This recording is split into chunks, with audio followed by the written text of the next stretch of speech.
The Imperial War Council convenes to address strategic crisis in contested border regions. Separatist forces gaining tactical advantage. Alliance and Empire forces struggling to coordinate effective response. Military leadership from both civilizations gathering to develop comprehensive operational plan. The council chamber fills with veterans, decorated commanders with decades of combat experience, tactical officers whose names are spoken with respect across both Alliance and Empire territories, officers who earned their positions through sustained demonstration of capability under fire. Then Lieutenant David Chen enters. He's 28 years old, recently transferred to Joint Command structure after 4 years of service in remote sectors where human Alliance presence is minimal. His uniform shows lieutenant rank, junior officer position in room full of commanders and admirals. No visible decorations, no obvious markers of distinction beyond basic competence required for assignment to strategic coordination. He takes position at far end of council chamber, where junior officers stand, observing proceedings, providing technical support when requested, but not participating in strategic deliberation reserved for senior command. The contrast is stark. Veteran commanders carrying decades of experience. Junior lieutenant with 4 years of service in positions no one at this council has heard of. Commander Cathara notices him, addresses Queen Seraphina quietly. Your Majesty, who authorized Junior Alliance officer to attend War Council.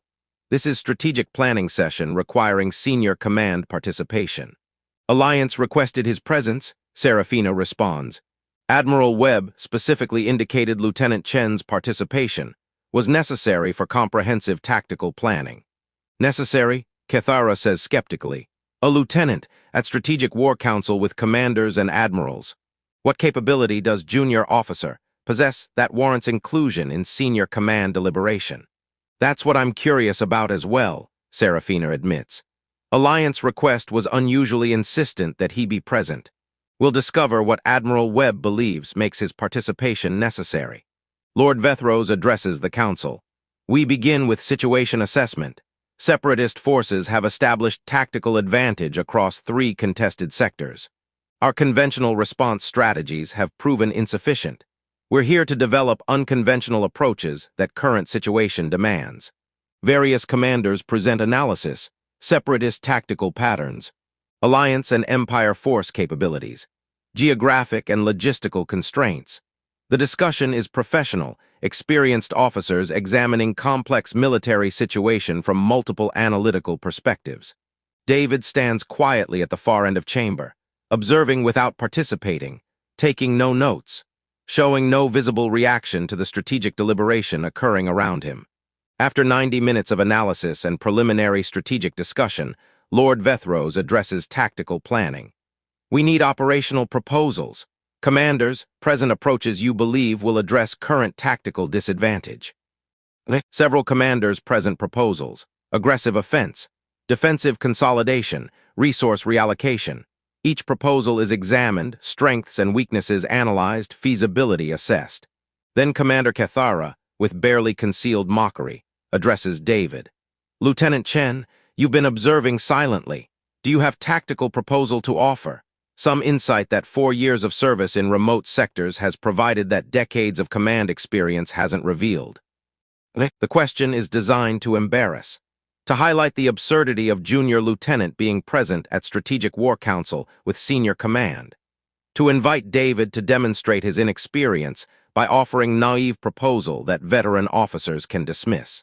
Some council members laugh, not openly, that would be unprofessional, but suppressed amusement at junior officer being put on the spot. The rookie being asked to contribute strategic thinking at level far beyond his apparent qualification. David doesn't respond immediately. Stands silent while council waits to see if he'll embarrass himself with inadequate tactical proposal or admit he has nothing to contribute at this level. Then, speaking for the first time since entering the chamber, David delivers comprehensive tactical assessment that silences the room. Separatist advantage exists because we're approaching contested sectors as 3 separate tactical problems rather than as coordinated operational theater, he states. Voice calm, professional, carrying authority that his rank and appearance don't suggest. Current proposals treat each sector independently. Aggressive offense in Sector 1, defensive consolidation in Sector 2, resource reallocation in Sector 3.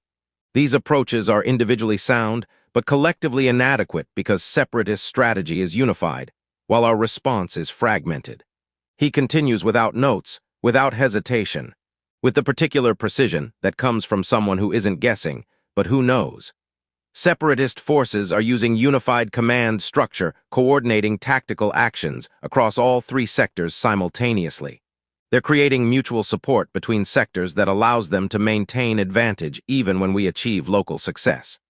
To counter effectively, we need operational approach that treats three sectors as single theater with unified command, coordinating our response the way separatists coordinate their offense. The Council is silent, not the mocking silence from moments ago, focused silence of professional military officers recognizing genuine tactical insight. David presents detailed operational framework. How to restructure command for unified theater response. How to coordinate timing across three sectors to prevent separatist mutual support. How to leverage alliance and empire capabilities in integrated approach rather than parallel independent operations. The proposal is sophisticated, comprehensive, demonstrating understanding of strategic coordination that goes far beyond what lieutenant with 4 years of service should possess. Commander Cathara's mockery has evaporated. She's studying David with reassessment visible in her expression. That's thorough tactical analysis. How does lieutenant with 4 years of remote sector service develop that level of strategic thinking? Experience, David responds simply, without elaboration. 4 years of experience? Cathara presses. In remote sectors where significant tactical operations don't occur. That experience produces this level of strategic capability. The operations occurred, David states. They weren't publicized. Admiral Webb intervenes. Commander Cathara, perhaps we should focus on evaluating Lieutenant Chen's proposal rather than questioning his qualifications. I requested his presence specifically because I knew his operational analysis would be valuable to this council. But he's lieutenant, Vethros objects. Junior officer. How does junior officer provide operational analysis at level comparable to veteran command? Because, Admiral Webb says carefully, Lieutenant Chen's rank is administrative position rather than reflection of his actual combat experience or tactical capability. His service record, the complete record rather than just the summary documentation, reveals information that explains why I insisted on his presence despite his apparent junior status. What information? Queen Seraphina asks directly. Webb looks at David. Should I explain, or would you prefer to address counsel directly? David considers, then I'll address it. He stands in position where junior officers observe without participating. Speaks to council full of commanders and admirals, whose decades of experience and decorated careers were supposed to dwarf his 4 years of remote sector service. I've been serving in classified deep insertion operations for 4 years, David explains. Small unit tactical missions in contested territory where conventional forces can't operate. High-risk operations against separatist command structures. Intelligence gathering. Strategic disruption. The kind of work that doesn't generate public record or conventional military decorations. 4 years of that work, he continues. Operating in situations where tactical decisions had immediate life-or-death consequences, where strategic thinking wasn't theoretical exercise but survival necessity. Where making wrong assessment meant mission failure and probably death. The council listens with changed attention. This isn't junior officer with limited experience. This is specialist whose work occurred outside normal military visibility. During those 4 years, David states, I commanded 47 operations, small unit insertions, tactical missions against separatist positions. Each operation was high-risk situation requiring precise execution. He pauses, then delivers the line that transforms how council sees him. 47 operations, 0 losses, I've never lost a battle. The silence in the council chamber is profound. Not mockery now, not skepticism. Recognition that the lieutenant they dismissed as inexperienced rookie has perfect operational record across 4 years of high-risk combat. Commander Cathara speaks carefully. 47 operations without losses. In classified deep insertion work against separatist command positions. That's That's unprecedented success rate for that type of operation. Those missions typically accept significant casualty expectations given risk levels. I don't accept casualty expectations, David responds. I plan operations that achieve objectives without losing personnel.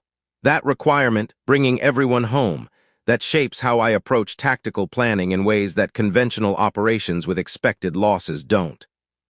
Zero losses means you're either extraordinarily capable or extraordinarily cautious, Lord Vethros observes. Which is it? Both, David states. Capability without caution produces unnecessary casualties. Caution without capability produces mission failures. Bringing everyone home from high-risk operations requires being both capable and cautious simultaneously. Aggressive when aggression serves objective. Cautious when caution preserves personnel. The combination is what produces zero-loss record. Queen Seraphina intervenes. Admiral Webb, why wasn't this information provided before Lieutenant Chen entered council chamber? If his record is as remarkable as he's describing, that context would have prevented the mockery he initially received. Because Lieutenant Chen prefers his capability speak through his work rather than through reputation management, Webb explains.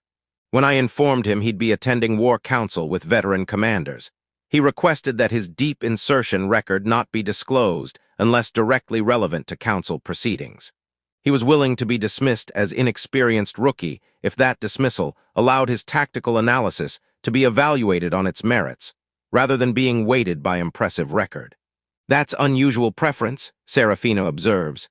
Most officers with 47 successful operations would ensure that record is known to prevent exactly the kind of initial dismissal he received. Most officers don't have 47 consecutive successes, David responds. The record is unusual enough that leading with it creates expectations that can become burden rather than asset. People approach zero-loss commander differently than they approach lieutenant who might have valuable tactical insights. I prefer the latter dynamic until the former becomes necessary. It became necessary when Commander Kethara mocked your qualifications, Vethros points out. You could have revealed your record then rather than allowing mockery to continue.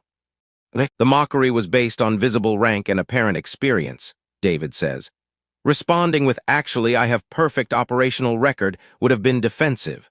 Responding with comprehensive tactical proposal that demonstrated capability, that addressed mockery through substance rather than through credentials. The record only became relevant when Admiral Webb determined context was necessary for council to properly evaluate my operational analysis. The council proceeds with changed dynamic. David's tactical proposal is evaluated seriously rather than being dismissed as naive contribution from inexperienced officer. Discussion reveals that his unified theater approach addresses gaps that conventional proposals left unaddressed. After 3 hours of detailed tactical planning, Council accepts modified version of David's proposal as operational framework. The decision isn't made to validate the lieutenant who was initially mocked. It's made because the analysis is sound and addresses strategic necessity better than alternatives. During break in proceedings, Commander Kethara approaches David privately. I owe you apology. The mockery about your qualifications, that was based on assumption that lieutenant rank meant limited experience and capability. I didn't know about your deep insertion record. No apology necessary, David responds. The assumption was reasonable given visible information. Junior lieutenant at War Council with senior commanders, that does invite questions about qualifications. I could have prevented the mockery by ensuring my record was known in advance.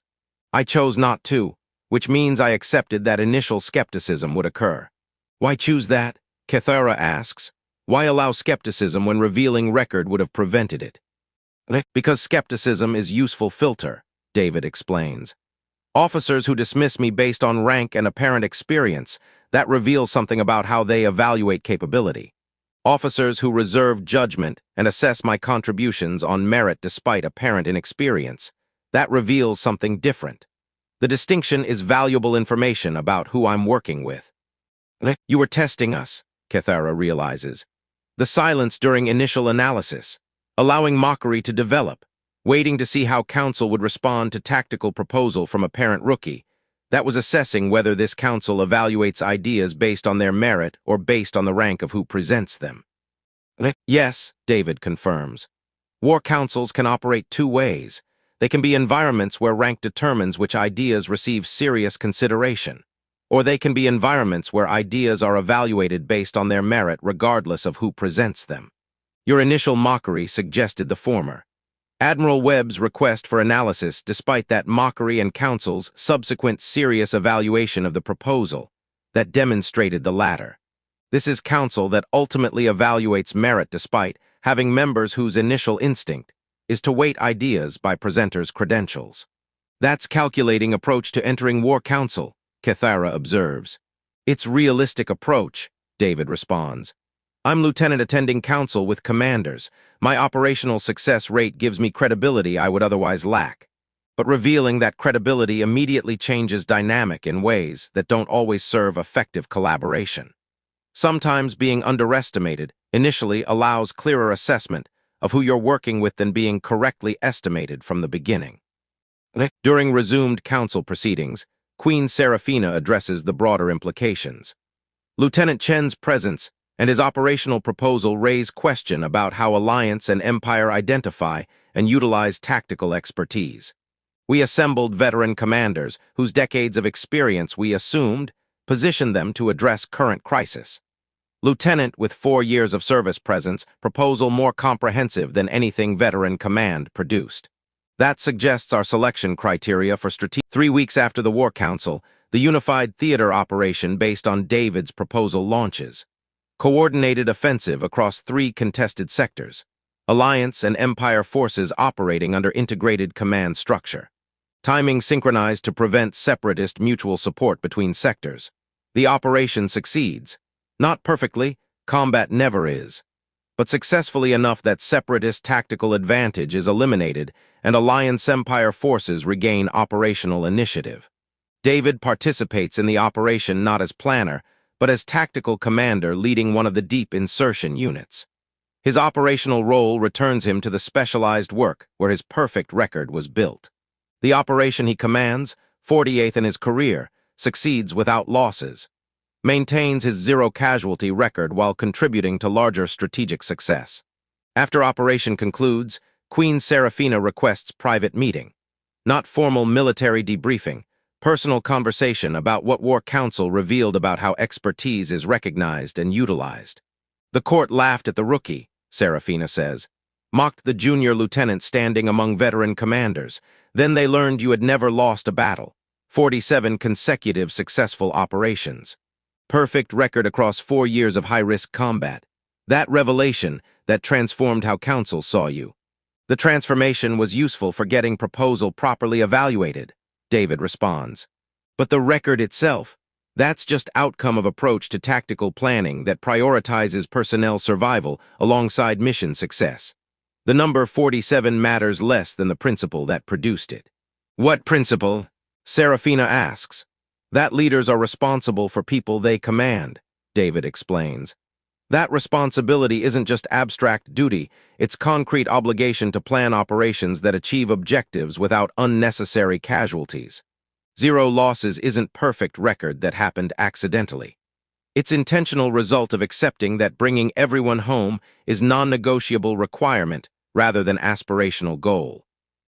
Most tactical commanders would argue some operations require accepting casualties to achieve strategic objectives, Serafina observes. That zero-loss requirement is unrealistic constraint that limits what missions can be accepted. That argument assumes casualty acceptance is necessary rather than being failure of planning, David responds. I've encountered that perspective repeatedly. Commanders explaining that my zero-loss requirement means I can't accept certain missions that conventional command considers necessary. Then I take those necessary casualty missions and complete them without losses. The pattern has repeated enough times that I'm confident conventional casualty expectations are more about planning limitations than operational necessity.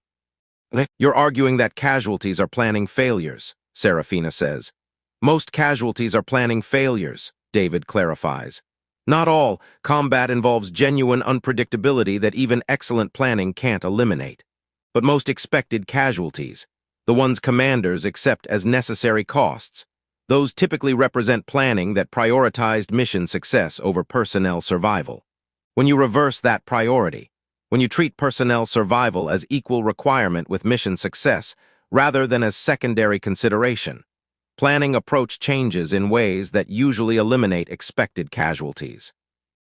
That's controversial position within military leadership, Serafina notes, suggesting that experienced commanders are accepting unnecessary casualties through inadequate planning.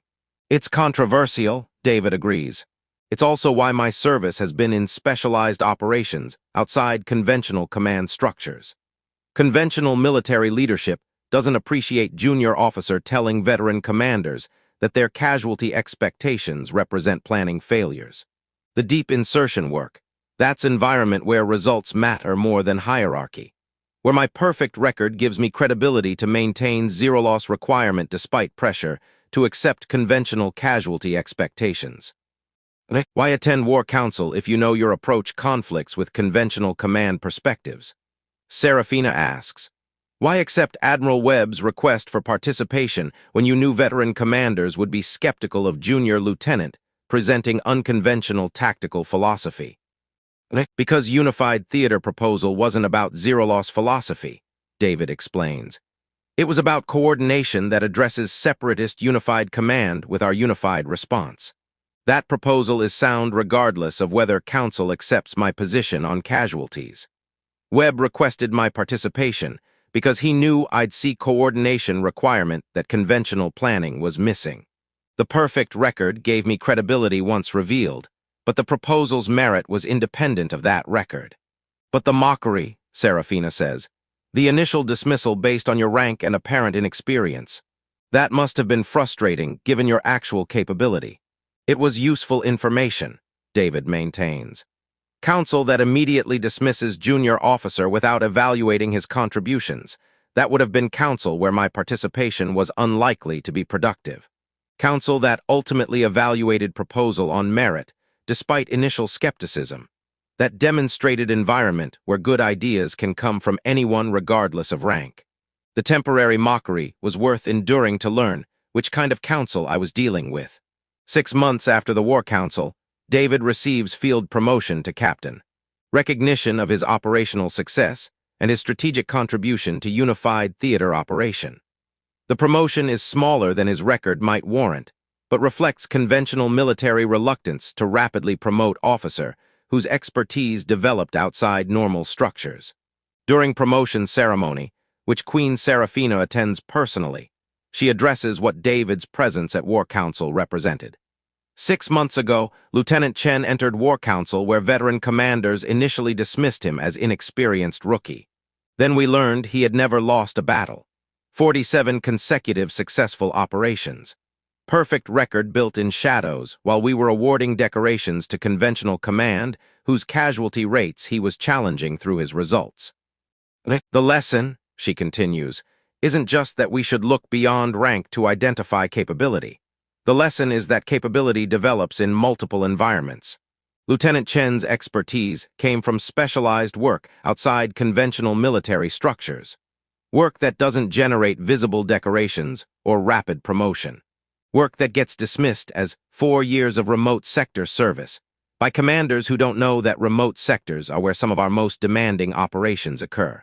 We're expanding War Council participation, she announces, adding positions for tactical specialists whose expertise exists outside conventional command structures, creating evaluation systems that identify capability based on demonstrated results rather than just formal credentials.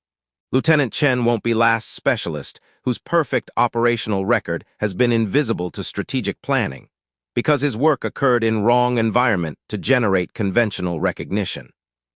After ceremony, David speaks with Serafina privately. The expanded participation, that's valuable reform, but it creates challenge. How do you identify specialists whose capability exists outside conventional structures when that invisibility is partly what made their work effective? That's the challenge, Serafina agrees. Your deep insertion operations succeeded partly because they occurred outside conventional military visibility, bringing you into strategic planning that risks making your expertise visible in ways that might compromise future specialized operations. The tension between utilizing expertise and preserving operational effectiveness, that's going to require careful navigation.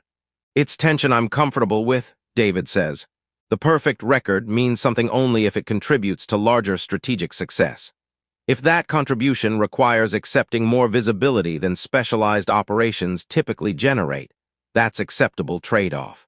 The zero-loss approach matters more when it influences how Alliance and Empire plan operations than when it remains individual specialists' personal methodology. The court laughed at the rookie, mocked the junior lieutenant among veteran commanders. Then they learned he had never lost a battle, 47 operations, 0 losses, perfect record built in shadows, quiet mastery and hidden reputation. How silence can conceal excellence, how those who laugh at inexperience sometimes discover they've been standing before legend they didn't recognize. That changes everything. 2 years after David's promotion to captain and his integration into strategic planning operations, the zero-loss philosophy he championed has begun reshaping how Alliance and Empire approach tactical operations. Not universally, conventional command still maintains that some missions require accepting casualties. But increasingly, operational planning includes analysis of whether expected casualties represent genuine operational necessity or planning limitations that better preparation could eliminate. David commands combined human Thessari tactical units specializing in high-risk operations. The unit has completed 32 missions over 2 years, maintains perfect record, no losses across any operation. The success rate isn't just David's personal achievement anymore. It's proof that zero-loss approach can scale beyond individual specialist to become operational methodology for entire tactical unit. During strategic review session, Commander Cathara, who initially mocked David at War Council, presents analysis of casualty trends. Over past 2 years, operations planned using Captain Chen's coordination methodology show 73% reduction in casualties compared to conventional planning approaches for similar mission types. The reduction isn't just in Chen's unit. It's across multiple commands that have adopted planning frameworks prioritizing personnel survival alongside mission success. That's significant operational improvement, Queen Serafina observes. 73% casualty reduction without corresponding decrease in mission success rates. What explains the improvement? Planning time, Cathara explains. Chen's methodology requires substantially more preparation than conventional approaches, detailed contingency planning, extensive intelligence gathering, coordination rehearsals that conventional command considers excessive. The additional preparation time, that's what produces the casualty reduction. Conventional planning accepts casualties partly because thorough preparation is time-consuming and commanders feel pressure to execute missions quickly. So the trade-off is time versus casualties, Lord Vethros summarizes. Chen's approach reduces casualties by investing more time in planning. Conventional approach accepts higher casualties by executing missions faster with less preparation. That framing makes it sound like balanced trade-off, David interjects. Time versus casualties, but personnel aren't replaceable resources that trade evenly against schedule pressure. Every casualty is person whose loss affects their unit, their family, and broader operational capability. Treating planning time and casualties as equivalent trade-offs, that's exactly the calculation that produces unnecessary losses. But time has strategic value, Vethros maintains. Some situations require rapid response, waiting for thorough preparation that your methodology demands, that might mean missing operational windows that time-sensitive missions require. Some situations require rapid response, David agrees. Those situations represent small percentage of actual operations. Most missions that commanders claim require rapid execution, those could accommodate thorough preparation if casualty reduction was prioritized over schedule convenience. The rapid response argument is used to justify inadequate planning, far more often than genuine time constraints actually demand it. You're still arguing that most casualties are planning failures, Cathara observes. That position is less controversial now than it was 2 years ago. Your unit's perfect record and the broader casualty reduction statistics make it harder to dismiss. But you're essentially claiming that conventional command has been accepting unnecessary casualties for years through inadequate planning. That's accusation that experienced commanders find difficult to accept. It's observation that statistical evidence supports, David responds. Not accusation about individual commanders' competence, observation about systemic planning frameworks that prioritize speed over thoroughness. Changing those frameworks requires acknowledging that conventional approaches have been producing casualties that better preparation could have prevented. That acknowledgement is uncomfortable but necessary for implementing reforms that actually reduce losses. 3 years after the initial War Council, Queen Serafina convenes expanded strategic planning session. The session includes conventional commanders alongside tactical specialists whose expertise developed outside traditional structures. David's presence is no longer unusual. The expanded participation he helped initiate has normalized including specialists in strategic deliberation, regardless of their conventional rank or career path.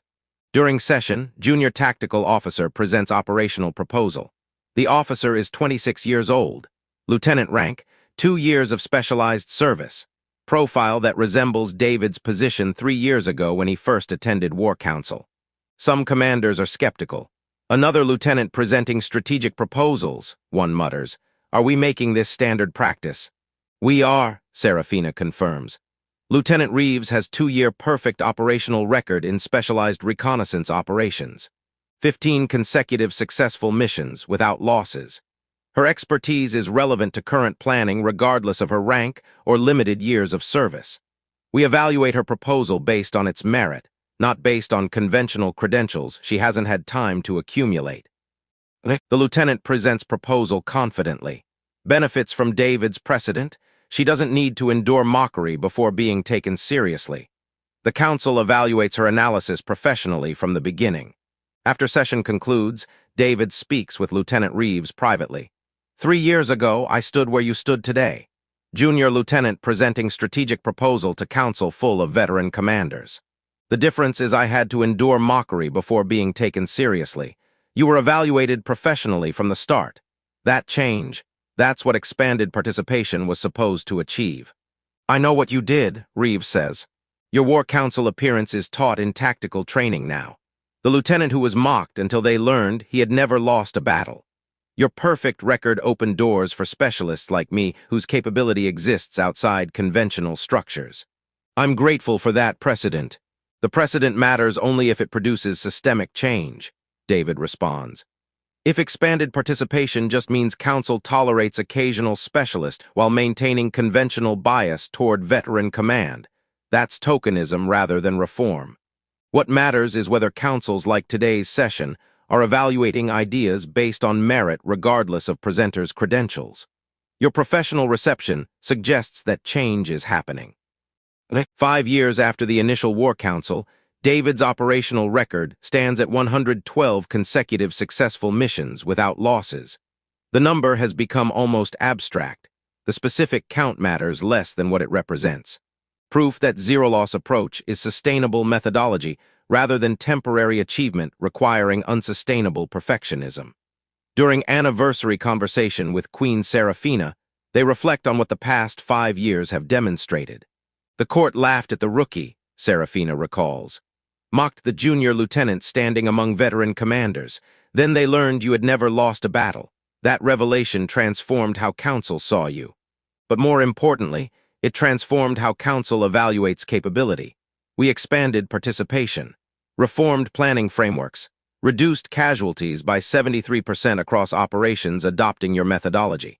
Those changes, those emerged from single War Council where lieutenant who was initially dismissed proved he was legend they didn't recognize. The changes emerged from recognizing that capability exists in multiple forms, David responds. I was lieutenant who happened to have perfect operational record. Lieutenant Reeves is specialist with reconnaissance expertise. Other tactical officers bring different capabilities. What unites us isn't our specific achievements. It's that our expertise developed outside conventional structures. Expanded participation works only if it actually incorporates diverse capability rather than just creating new credential category that gets evaluated through old frameworks. The mockery you endured at initial War Council, Serafina says. That's taught in military academies now as example of how conventional credential bias prevents recognition of actual capability. Your silent observation while counsel deliberated. Commander Cathara's mocking question. Your comprehensive response that silenced the room. Then the revelation about your perfect record. That sequence, it's become case study about importance of evaluating merit over credentials. The case study is useful if it produces behavioral change, David observes. Less useful if it just becomes story people know without actually changing how they evaluate capability. The test is whether officers like Lieutenant Reeves continue receiving professional evaluation despite lacking conventional credentials. Whether expanded participation becomes permanent reform, or whether it reverts to conventional bias once immediate pressure for change subsides. The 73% casualty reduction, Serafina notes, that's the evidence preventing reversion. Hard to argue for returning to conventional planning approaches when reformed methodology is demonstrably saving lives. Your perfect record opened the conversation. The statistical evidence maintains it. That combination, individual achievement creating attention, systemic results sustaining reform, that's what produces lasting change rather than temporary adjustment. They stand in the same council chamber where David was initially mocked 5 years ago, where veteran commanders laughed at the rookie, where quiet lieutenant revealed himself as legend with perfect operational record. In a court ruled by veterans and decorated legends, David reflects, a young rookie stood alone, mocked, underestimated, dismissed as inexperienced. They laughed at his silence, questioned his presence, doubted his place among them. Until the truth surfaced, then the entire hall realized the rookie's name carried history no one expected, Serafina continues. 47 consecutive victories, perfect record built in shadows. Quiet mastery that silence concealed. The mockery transformed into recognition. And that recognition, that opened doors for everyone whose capability exists outside conventional structures. Arrogance met quiet mastery, David says. Court learned that dismissing someone based on